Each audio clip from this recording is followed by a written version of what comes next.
Salut la FF! On se retrouve aujourd'hui pour une vidéo de tiramisu. Pour cette recette, il vous faut 5 œufs, 500 g de mascarpone, 110 g de sucre, du chocolat noir non sucré, en poudre bien sûr, des boudoirs et du bon café de préférence mocha.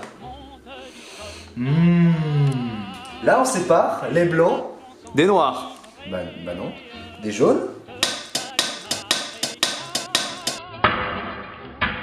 Et on sépare les blancs avec la petite technique du petit chef que j'ai vu sur Franche 5. On fait coulisser, hop, hop. Énorme cassoulet avec des énormes morceaux de saucisse. Ensuite,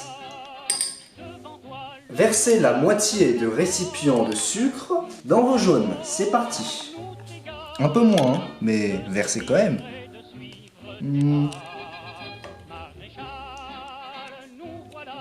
Ça suffira. Et maintenant, au mixeur.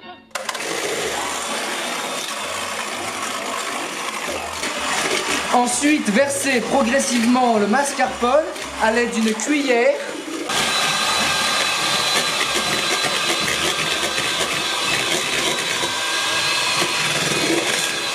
Maintenant, fouettez les blancs en neige.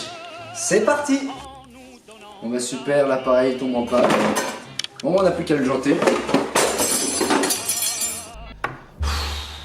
Fred, oh putain, c'est pas bien ce que t'as fait. Une petite technique pour savoir si vos blancs en neige sont réussis. Prenez-les et mettez-les 1, 2 sur votre tête. Oh! Ensuite, utilisez une spatule. Attention, la spatule, vous allez faire ça manuellement.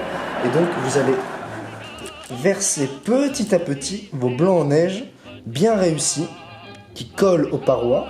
Hop là, on gratte comme ça. Et pour les gourmands, vous pouvez le lécher, hein. On peut tout lécher quand on est gourmand. On glisse tout. Et ensuite, c'est parti pour touiller. Avec amour, hein. Il faut laisser un peu d'air passer. En haut, en bas. Ah oui, c'est bien ça. Il faut vraiment que vous résistiez à la tentation de mettre votre doigt dedans. Ça arrive souvent avec ma allez-y avec douceur. Ensuite, il nous faut 2 récipients.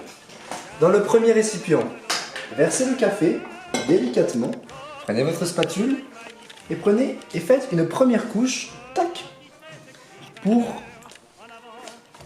le niveau rez-de-chaussée de votre tiramisu. Prenez vos boudoirs, trempez-les, tchoup, tchoup, tchoup, tchoup, tchoup, et commencez à les placer. Vous pouvez, en fonction de votre goût, les imbiber plus ou moins. Et tu ne te brûles pas la main là, Frédéric? Ah bah non, le café doit être au moins préparé 1 heure à l'avance. C'est parti pour la deuxième couche, cette fois-ci un peu plus épaisse. Et c'est parti pour la dernière couche, on met le reste. Et la dernière courge, t'as dit. Ta gueule. Parce que là, tu vois, on est dans les 3 vallées. On va à course. On va à Courge, quoi. Ah non, moi je vais à Meuge. Oh, attention, le ruinard, oh là là, c'est dégueulasse.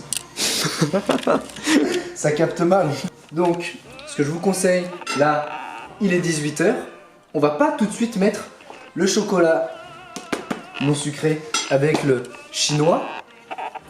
Mais on va le mettre. Où est-ce qu'on le met?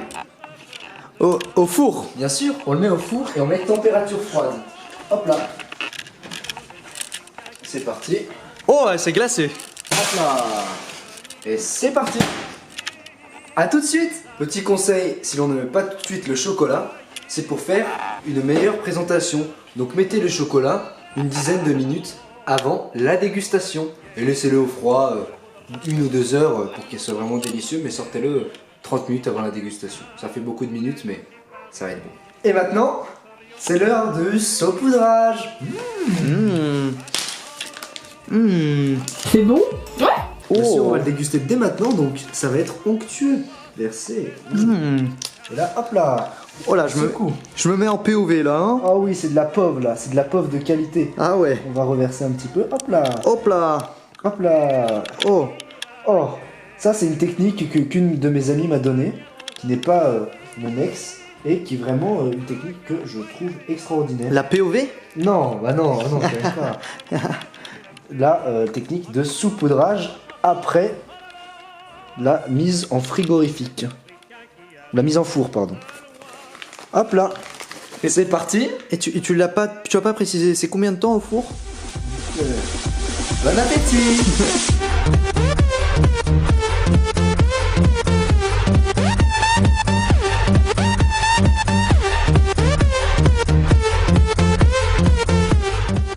Et qu'est-ce qui t'a donné envie de faire des vidéos sur la toile? Squeezie.